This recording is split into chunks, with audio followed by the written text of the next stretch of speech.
እንደምን አላችሁ ሁላችሁንም ሰላም ብያለሁ። ዛሬ በአዲስ ቪዲዮ የመጣሁት በጣም ወሳኝ ነገር ስለ ቪዲዮ ኤዲቲንግ ሙሉ ኮርሱን በነፃ ልሰጣችሁ መጥቻለሁኝ።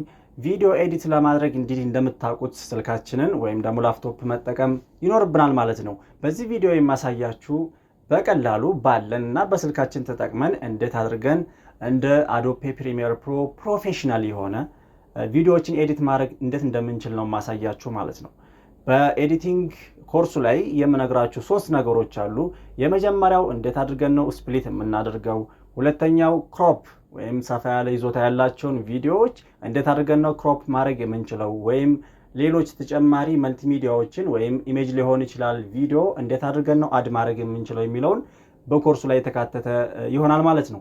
ሌላው ወሳኝ ነገር በጣም ረጃጅም የሆኑ ቪዲዮዎች በተለይም ደግሞ በስልካችሁ ሪከርድ የምታደርጉ ከሆነ ቪዲዮ ሜጋባይቱ በጣም ትልቅ ይሆናል ማለት ነው። ኦልሞስት 700 ወደ 1 ጂቢ የሚጠጋበት ሁኔታ አለ ማለት ነው። እሱንም እንዴት አድርገን ኮምፕረስ ማድረግ እንችላለን፣ ቪዲዮ ኳሊቲው ሳይቀንስ እንዴት አድርገን ፕሮፌሽናል የሆነ ቪዲዮዎችን ክሬት ኤንድ ኮምፕረስ ማድረግ እንዴት እንደምንችል በኮርሱ ላይ የተካተቱ ይሆናሉ ማለት ነው። ስለዚህ በቀጣይ የመለቅላችሁ ማስተር ክላስ አለ። ስለ ቪዲዮ ኤዲቲንግ ሙሉ ኮርስ ነው በነፃ የለቀኩላችሁ። ሁላችሁም እንደ ፕሮፌሽናል ቪዲዮ ኤዲት እንደምታደርጉ ተስፋ አደርጋለሁ።